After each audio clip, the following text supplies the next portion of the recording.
Assalamu alaikum, dear audience. How are you? Hope you are fit and fine by the grace of Almighty Allah.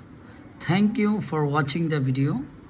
Hope you will learn at least one sentence from the video.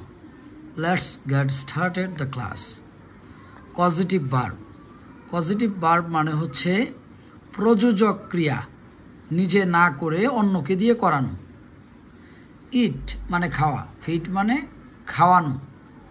ঠিক এইভাবে যদি আমি বলি I eat আমি খাই, I feed আমি খাওয়াই, I C আমি দেখি, আই শো আমি দেখাই, আই নো আমি জানি, আই ইনফর্ম আমি জানাই, আই রিমেম্বার আমি স্মরণ করি, আই রিমাইন্ড আমি স্মরণ করাই, আই লার্ন আমি শিখি, আই টিচ আমি শিখাই, আই গো আমি যাই, আই সেন্ড আমি পাঠাই, আই লাই আমি শয়ন করি, আই লে আমি শয়ন করাই, আই সিট আমি বসি, আই সেট আমি বসাই, আই বড়ু আমি দাঁড় করি, আই ল্যান্ড আমি দাঁড় দেই।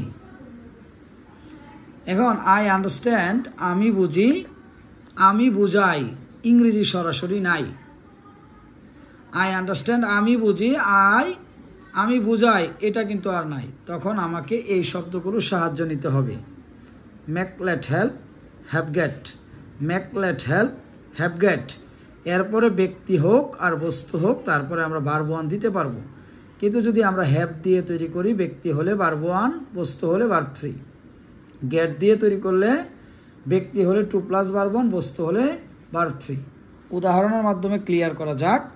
আই ফিল আমি অনুভব করি, আই মেক ফিল আমি অনুভব করাই, আই ফিল আমি অনুভব করি, আই মেক দেম ফিল আমি তাদেরকে অনুভব করাই, আই আন্ডারস্ট্যান্ড আমি বুঝি, আই মেক আন্ডারস্ট্যান্ড আমি বুঝাই, আই মেক হার আন্ডারস্ট্যান্ড আমি তাকে বুঝাই, I will make her understand আমি তাকে বুঝাবো, আই কাট আমি কাটি, আই মেক কাট আমি কাটাই, I make my hair cut আমি আমার চুল কাটাই।